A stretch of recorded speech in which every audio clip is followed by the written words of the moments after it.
भाई जो गुरु वचन पे डट गए कट गए फंद। सतगुरुदेव की जय। बंदी छोड़ कबीर साहिब जी की जय। बंदी छोड़ गरीबदास जी महाराज जी की जय। स्वामी राम देवानंद जी गुरु महाराज जी की जय हो। बंदी छोड़ सतगुरु रामपाल जी सर्व भगवान संतों की जय हो। सर्व भक्तों की जय। धर्मी पुरुषों की जय। श्री काशी धाम की जय। श्री सुब्रमण्य धाम की जय। श्री क्रोथा धाम की जय। श्री बरवाड़ा धाम की जय। भाई और बहनों, हर बार आपको सूचित करना पड़ेगा, बताना पड़ेगा, हम भगत भाई बहनों ने केवल एकमात्र जयकारा अपने पूज्य गुरुदेव भगवान का ही लगाना है। आपने इस संदेश में सुना, सभी जयकारे गुरुदेव भगवान ने लगाए हैं।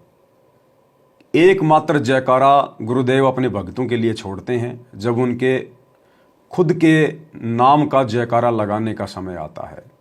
यानी हम भगत भाई बहन केवल एक ही जयकारा लगाते हैं, बंदी छोड़ सतगुरु रामपाल जी भगवान की जय। बाकी सभी जयकारे आप कोई भी सत्संग उठा के देख लो, तीनों समय की आरती उठा के देख लो, सारे जयकारे गुरुदेव भगवान लगाते हैं। केवल एकमात्र जयकारा स्वयं का वे अपने भक्तों के लिए छोड़ते हैं। तो ये नियम है भक्ति मार्ग का।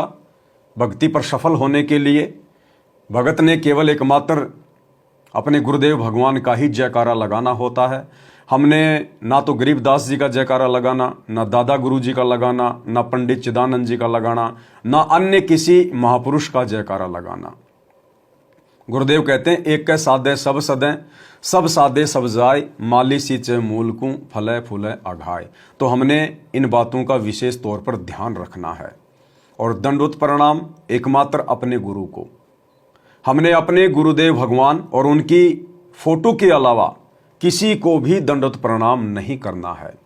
ना गरीबदास जी को, ना पंडित चिदानंद जी की फोटो को, ना दादा गुरु की फोटो को, ना अन्य किसी को नहीं करना।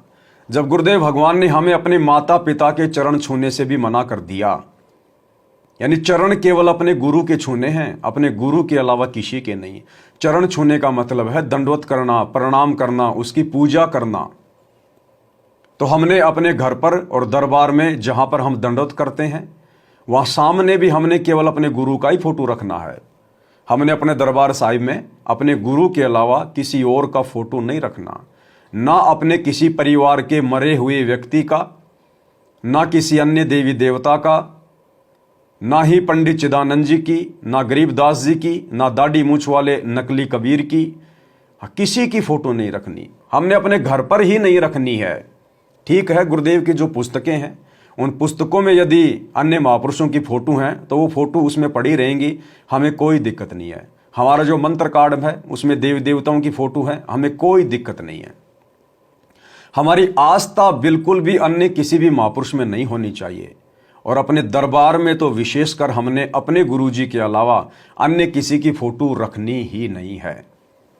क्योंकि एक सत्संग में गुरुदेव भगवान ने हमें बिल्कुल स्पष्ट करके बताया हुआ है कि जो पतिव्रता स्त्री होती है, पतिव्रता, वो अपने बटुए में, वो अपने परस में एकमात्र अपने पति का ही फोटो रखती है, केवल अपने पति का ही फोटो। अब पति कौन है हमारा? कबीर परमात्मा। कबीर परमात्मा कौन है? सतगुरु रामपाल जी भगवान। तो गुरुदेव ने क्या कहा कि जो पतिव्रता स्त्री होती है वो अपने पर्स में केवल अपने पति का ही फोटो रखती है। तो हमारा पर्स क्या है? हमारा दरबार, हमारा हृदय, हमारा लॉकेट, हमारा घर। हमने केवल अपने गुरु की फोटो रखनी है, क्योंकि हमारा गुरु ही हमारा परमात्मा है। तो पूज्य गुरुदेव जी हमें क्या कह रहे हैं सत्संग में, सुनिएगा। रही बात फोटो रखने की, जैसे आप एक पति भर्ता स्त्री होती है, वो अपने पर्स में केवल अपने पति का ही फोटो रख सकती है, दूसरे का नहीं। बाकी अनादरणीय नहीं है, अन्य भी है, सबको प्रणाम करें। अगर कहीं फोटो लगे हैं तो दूसरी बात हो, फोटो दूसरी बात है। लेकिन जहां पूजा स्थल हो वहां पर आप अपने मालिक के अतिरिक्त अगर किसी का फोटो रखते हो तो आपके हृदय में पतिव्रता तो नहीं है, वो नहीं है आपके अंदर तो वो पतिव्रतापन नहीं होने से भगवान रुष्ट होगा। तो इसलिए हमने अपने पूजा स्थल पर केवल अपने ही उस पति का यानी कबीर जी का, परमेश्वर का, मालिक का फोटो ही रखना है। बाकी रही बात के तो स्पष्ट कर दिया है जो गुरुदेव सच्चे भगवान जुड़ते ने। हैं, बिल्कुल हृदय से पुकार करती है, उनको तुरंत लाभ मिलेगा, आज ही मिलेगा। और कुछ इसी हैं बेचारी डुप्लीकेट सी, हाँ भी ना। तो गुरुदेव भगवान ने बिल्कुल स्पष्ट कर दिया है कि जो पतिव्रता औरत होगी, जो पतिव्रता स्त्री होगी, वो अपने दरबार में केवल अपने पति का ही फोटो रखेगी।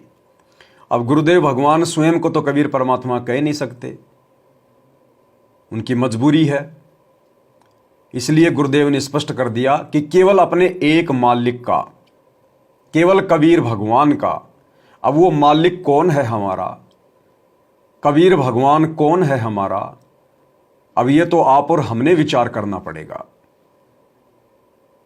हमें जिसने ज्ञान दिया, हमें जिसने उपदेश दिया, जिसने हमें सत्संग सुनाए, जिसने हमारे 100 कार्य सफल किए, जो हमारे हर प्रकार के कष्टों को, दुखों को हर रहा है, जो हमारी प्रार्थना सुन रहा है, जिसकी हम भक्ति कर रहे हैं, वही तो है हमारा एकमात्र मालिक, हमारा कबीर भगवान, सतगुरु रामपाल जी, यही है एकमात्र कबीर परमात्मा। तो जो पतिव्रता आत्मा होगी, और पतिव्रता आत्मा ही परमेश्वर को प्राप्त कर सकती है, मोक्ष प्राप्त कर सकती है। इसलिए हमने यदि इसी जन्म में, कलयुग की बिचली पीढ़ी में सतगुरुदेव भगवान के रहते सहते पूर्ण मोक्ष प्राप्त करना है, तो हमने अपने घर पर, अपने दरबार में, अपने लोकेट में केवल अपने गुरुदेव का ही फोटो रखना है। अन्य जितने भी फोटो हैं, आप उन सबको घर से बाहर निकाल दीजिएगा। गुरु गोविंद की फोटो जो नाम दीक्षा के समय दी जाती है, उसको हटा दीजिएगा, जिसमें दाढ़ी मूछ वाले नकली कबीर की फोटो ऊपर है और गुरु जी की फोटो नीचे है, उसको हटा दीजिएगा। उस फोटो को घी लगाकर शवा कर दीजिएगा। हमें उस फोटो की आवश्यकता नहीं है, केवल अपने गुरु की एकमात्र फोटो और कोई नहीं। एक साधे सब सदै, सब साधे सब जाए, माली सींचे मूल को, फले फूले अघाए। तो 3 चीजें हम भगत भाई बहनों ने गांठ बांध लेनी है। सबसे पहला, एकमात्र जयकारा अपने गुरु जी का।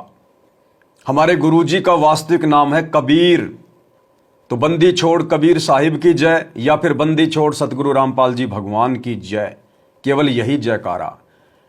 और बंदी छोड़ कबीर साहिब का जयकारा बोलते समय हमारे दिमाग में वो दाढ़ी मूछ वाली फोटो नहीं आनी चाहिए, हमारे गुरुदेव भगवान की मूर्त आनी चाहिए, क्योंकि हमारे गुरुदेव का वैदिक नाम है कबीर देव। दूसरा, दंडोत प्रणाम केवल अपने गुरु जी को और किसी को नहीं। तीसरा, अपने घर पर और दरबार में और लोकेट में एकमात्र अपने गुरुदेव की फोटो, किसी अन्य की नहीं। अन्यथा आप जी पतिव्रता पद पर नहीं माने जाएंगे और आप कभी भी अपने गुरुदेव के हृदय में या उनके चरणों में जगह नहीं बना पाएंगे। भाई जो गुरु बचन पे डट के, कट गे फंद 84 के, कट गे फंद 84 के, कट गे फंद 84 के।